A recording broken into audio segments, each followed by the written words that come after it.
le résumé de la vie émotionnelle de votre cerveau. Comment ces schémas uniques affectent votre façon de penser, de ressentir et de vivre, et comment vous pouvez les changer, de Richard J. Davidson et Sharon Begley, va commencer. Profitez bien. Point clé 1. Vous êtes plus que votre tempérament ou votre humeur. Avez-vous déjà vécu une relation dans laquelle vous vous sentez vidé durant quelques jours après une dispute, alors que votre partenaire s'en remet rapidement? Il n'arrive pas à comprendre comment vous pouvez rester aussi grincheux après une altercation qui s'est déroulée il y a quelques heures. Ses sentiments ne sont peut-être pas différents des vôtres, mais sa réaction, elle, l'est. À l'école, les enfants passent généralement des tests de personnalité pour déterminer leur tempérament. Cependant, cette évaluation reflète rarement leur véritable identité. Par exemple, une personne peut être mélancolique et accepter les défis de la vie avec optimisme. Ces tests peuvent donc être trompeurs, car la personnalité d'un individu va au-delà de ses humeurs, de ses traits de caractère ou de son tempérament. Richard J. Davidson a découvert que les styles émotionnels affectent considérablement le comportement et le caractère. Ces schémas sensibles comportent 6 échelles dimensionnelles, et votre position sur chacune d'entre elles détermine votre personnalité. Ces styles émotionnels sont les suivants. La résilience reflète le temps qu'il faut pour se remettre sur pied après un événement malheureux. Les perspectives déterminent si vous pouvez rester positif dans votre vie quotidienne, avec ses défis et ses obstacles. L'intuition sociale indique dans quelle mesure vous décodez efficacement les signaux émis par les personnes qui vous entourent. La conscience de soi montre à quel point vous connaissez votre corps. La sensibilité au contexte vous permet de distinguer les différents contextes et de vous comporter en conséquence. L'attention est la capacité à rester concentré aussi longtemps que nécessaire. Les styles émotionnels sont les éléments constitutifs des humeurs, des traits de caractère et des tempéraments. Une combinaison de styles émotionnels forme un trait de caractère. Par exemple, si vous êtes impulsif, vous vous situez à l'extrême négatif de l'attention et de la conscience de soi. Ce résumé vous apprendra à vous accepter et à rendre votre vie plus agréable en reconnaissant et en transformant vos styles émotionnels. Point clé 2. Nous devrions faire l'éloge des différences au lieu de chercher des similitudes.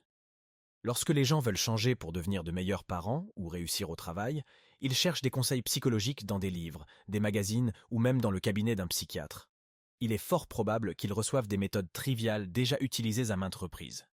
Tout comme les médicaments, les conseils en matière de soins psychologiques sont produits en masse. Vous prenez une pilule censée vous aider parce qu'elle a guéri votre cousin ou votre grand-mère, et malheur, elle n'a pas d'effet sur vous. Vous revenez alors au point A. Le problème réside dans l'approche. La plupart des gens pensent qu'il vaut mieux être semblable que différent, car la société a tendance à juger les gens comme des étrangers. Ainsi, vous pouvez lutter toute votre vie pour vous intégrer, en sacrifiant parfois vos traits de caractère les plus extraordinaires. Les psychiatres et les spécialistes de la santé mentale peuvent également tomber dans le piège de la généralisation.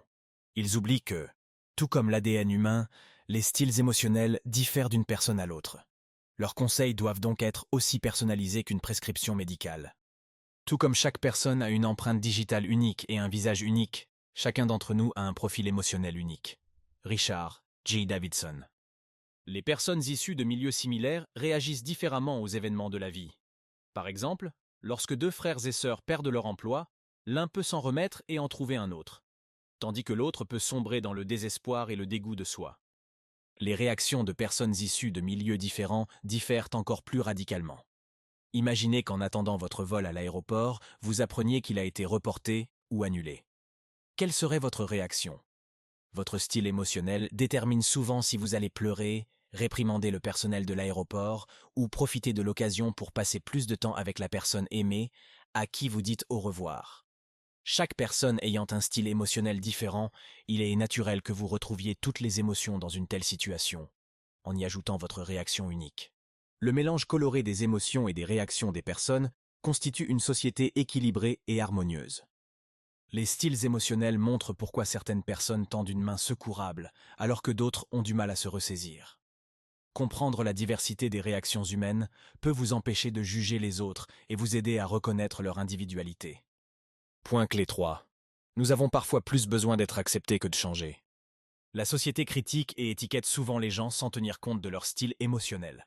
Par exemple, les personnes qui sont douées en informatique mais qui ne sont pas à l'aise dans les interactions sociales sont qualifiées de geeks ou de sociopathes, alors qu'elles sont autonomes et en bonne santé mentale. Ce sont des travailleurs efficaces et leurs familles les admirent. Leur style émotionnel ne les rend pas inférieurs. Ils ont de la valeur grâce à leur dimension émotionnelle spécifique. Le manque de compréhension mutuelle engendre l'hostilité et le jugement.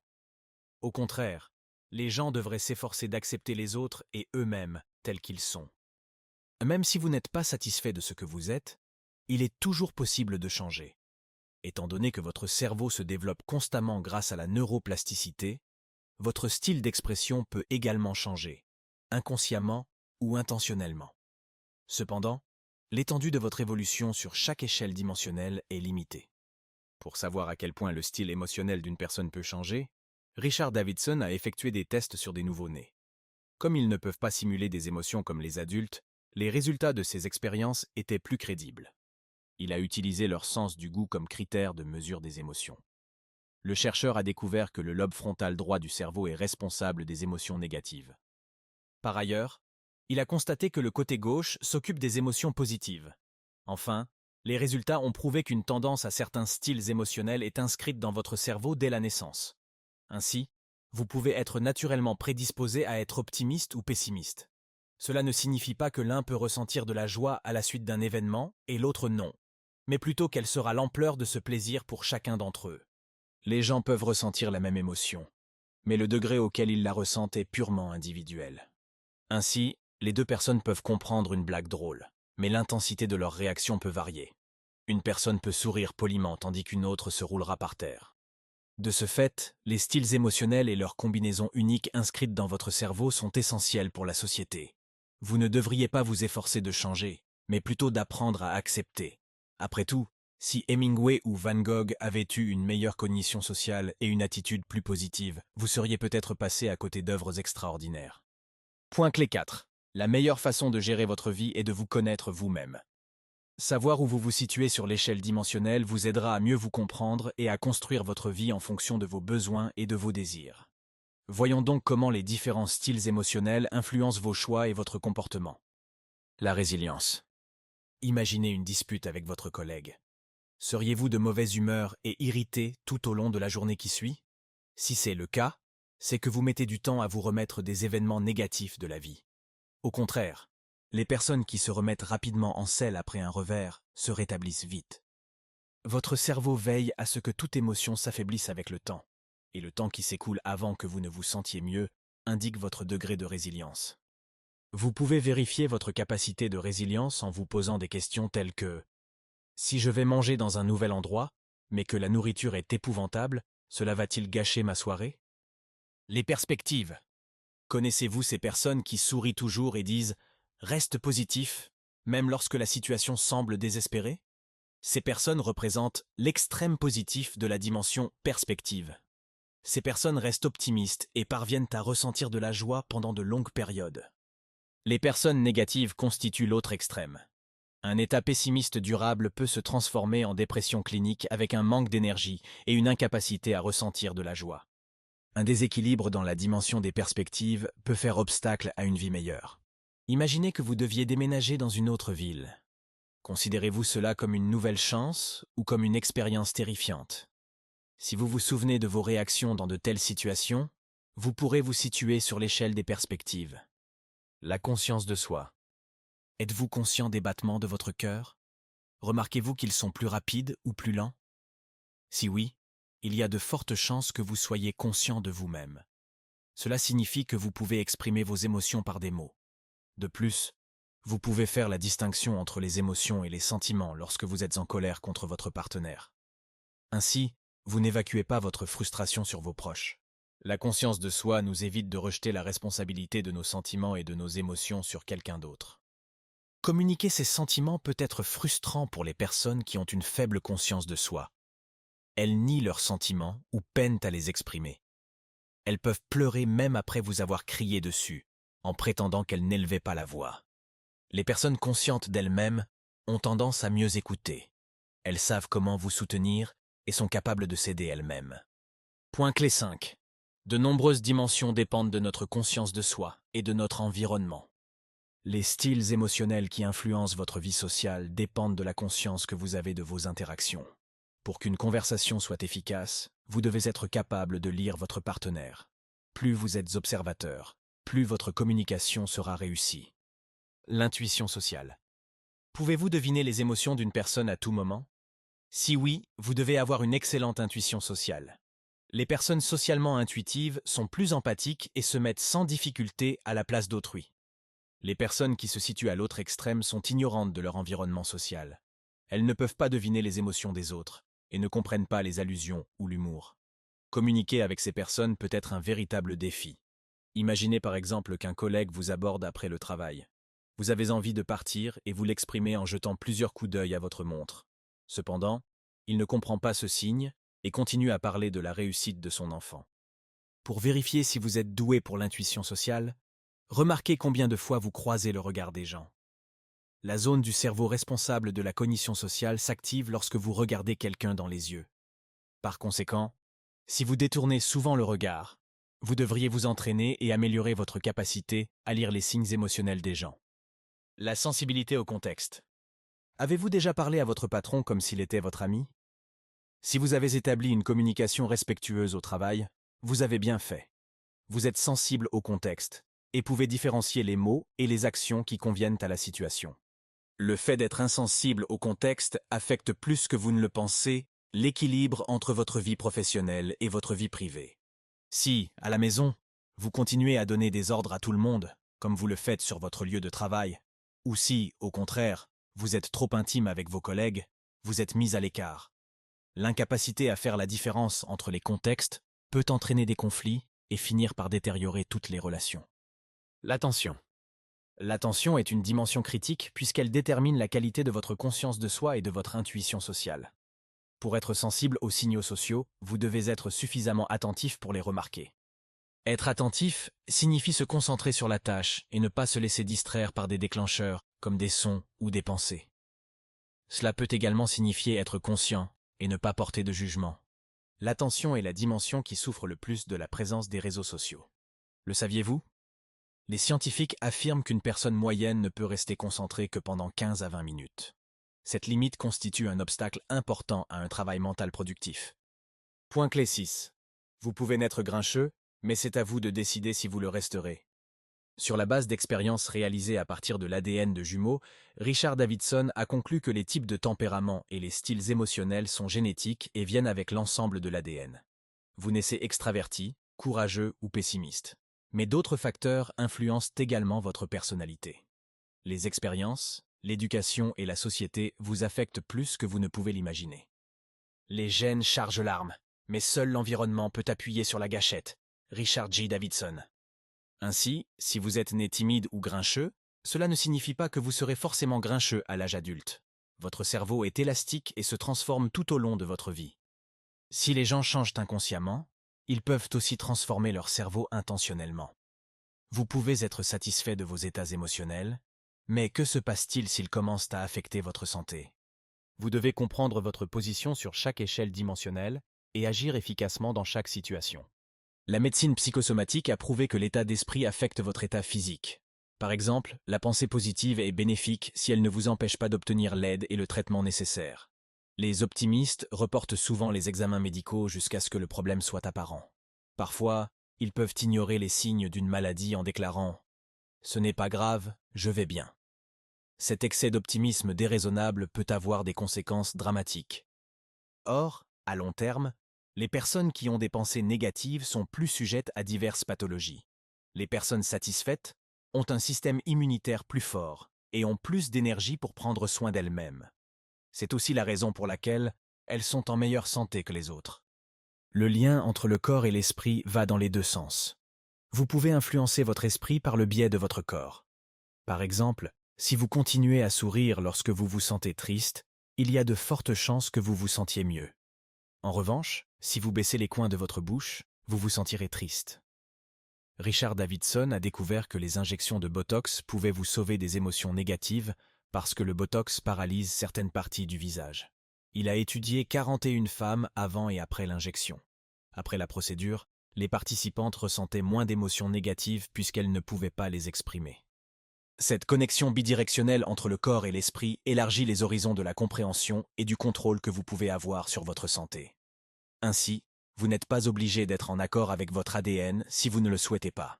Dans de nombreux cas, vous pouvez choisir qui vous voulez être. Point clé 7. Nous avons besoin de toutes les dimensions émotionnelles, mais les extrêmes peuvent être dangereux. Comme le dit le dicton, tout est bon dans la modération. Si votre vision des choses se situe à l'extrême négatif, vous risquez de souffrir de dépression, voire de vous suicider. À l'inverse, vous pouvez souffrir de troubles bipolaires ou de toxicomanie si vous vous situez à l'extrême positif. Vous ne pouvez pas changer d'attitude en passant du jour à la nuit. Après tout, vous êtes naturellement plus enclin à un extrême qu'à un autre, mais avec la bonne approche, vous pouvez au moins vous rendre au milieu ou même un peu plus loin. En essayant de transformer votre style émotionnel, vous devez également tenir compte des inconvénients de chaque extrême. Si vous êtes très bas sur l'échelle de la conscience de soi, vous devez prendre conscience de vos besoins et de la manière dont vous pouvez prendre soin de vous correctement. En revanche, si vous êtes à l'autre extrémité du spectre, vous pouvez percevoir la moindre sensation corporelle comme une maladie mortelle, surtout si vous l'avez cherchée sur Google. Les personnes trop conscientes d'elles-mêmes ont tendance à trop réfléchir. Changez donc à bon escient. Les médicaments peuvent être des poisons, tout dépend de la quantité. Néanmoins, vous pouvez toujours changer votre style émotionnel si vous le souhaitez. Voyons comment cela fonctionne. Lorsque vous êtes morose, prenez l'habitude de vous complimenter et de complimenter les autres. Apprenez à voir le bon côté des choses plutôt que le mauvais. Si vous êtes trop optimiste et que vous devenez rapidement dépendant, tentez-vous avec l'objet de votre dépendance. Par exemple, si vous êtes accro au shopping, promenez-vous dans le centre commercial, mais n'achetez rien. Cette pratique mentale entraînera votre muscle de la gratification différée. Bientôt, vous remarquerez que vous aimez économiser de l'argent pour quelque chose de plus précieux et que vous cessez de le gaspiller pour un plaisir immédiat. Vous pouvez changer toutes les dimensions que vous souhaitez en modifiant vos habitudes. Par exemple, pour devenir plus intuitif sur le plan social, prêtez attention à la façon dont les gens parlent et expriment leurs sentiments. De plus, essayez de surprendre la discussion d'une personne et d'écouter comment elle change de ton et de tonalité. Si vous voulez être moins intuitif socialement, évitez le contact visuel et ne vous concentrez pas sur les gestes et les expressions faciales des gens. Adaptez votre environnement de manière à ce qu'il y ait moins de distractions. Par exemple, installez-vous dans un coin plus tranquille si vous travaillez ou étudiez dans un lieu public. Vous serez ainsi ouvert à tous les styles d'expression. Avec un peu d'effort, vous pouvez équilibrer vos émotions et éviter les extrêmes dimensionnels. Point clé 8. Si vous souhaitez modifier vos styles émotionnels, pratiquez la méditation. La pleine conscience et la méditation peuvent transformer votre verre à moitié vide en verre à moitié plein. Pour changer d'échelle émotionnelle, apprenez à respirer et à observer sans juger. L'adaptation de votre environnement peut également entraîner des modifications légères mais stables de vos dimensions émotionnelles.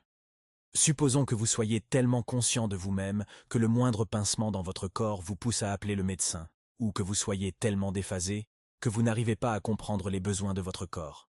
Dans ce cas, la méditation de pleine conscience peut vous aider.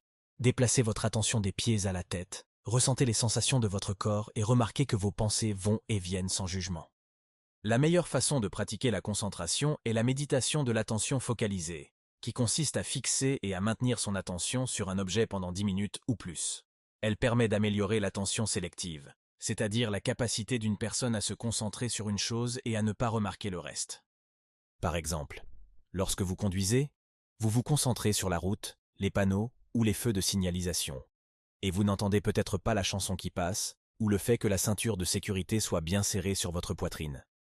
Vous pouvez également organiser votre espace pour éviter les distractions. Pour diminuer votre concentration, essayez la méditation respiratoire. 1. Inspirez. 2. Laissez chaque pensée traverser votre esprit.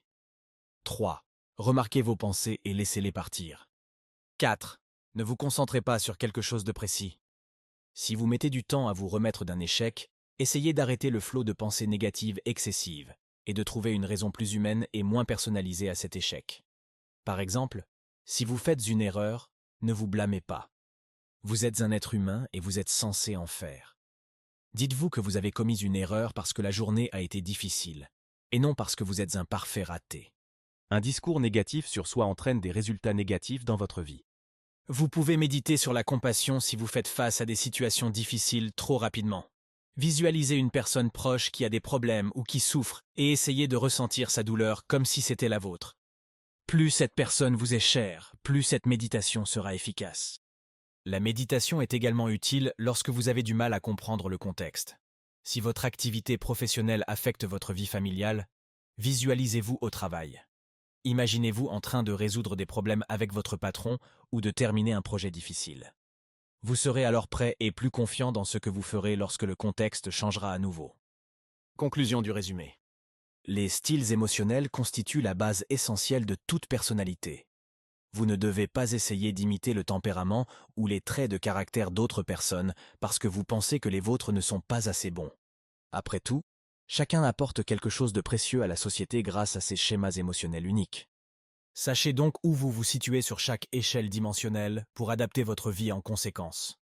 Toutefois, si votre style d'expression rend votre vie inconfortable ou affecte votre santé, un changement s'impose. Vous pouvez vous transformer et transformer votre vie avec l'aide de la méditation. Richard J. Davidson s'est rendu dans les montagnes tibétaines et s'est entretenu avec le Dalai Lama pour observer des personnes ayant pratiqué la méditation pendant plusieurs années. L'étude de leur cerveau a révélé que cet antique exercice mental qu'est la méditation peut équilibrer la vie des étudiants à court de temps et des adultes débordés. Il a également constaté que la méditation donne des résultats bénéfiques même si elle n'est pratiquée que 20 minutes par jour. Enfin, la méditation est un outil gratuit et accessible à tous ceux qui souhaitent une vie harmonieuse et heureuse. Donnez-lui une chance si vous souhaitez transformer votre état d'esprit et votre bien-être. Essayez ce qui suit. 1. Prenez une feuille de papier et tracez les lignes représentant chaque dimension. Ensuite, numérotez le début avec le chiffre 1 et la fin avec le nombre 10. 2. Placez un point représentant la façon dont vous vous percevez sur chaque échelle dimensionnelle. 3. Notez tous les avantages de chaque dimension que vous souhaitez modifier. Voulez-vous toujours la changer? 4. Si oui, écrivez les conséquences négatives que ce changement peut entraîner. 5. Si vous voulez toujours changer cette dimension après cet exercice, vous serez motivé et cela vous aidera à obtenir l'effet désiré. Résumé fini. Prenez le temps de l'évaluer afin que nous puissions vous aider à vous développer de la meilleure façon possible.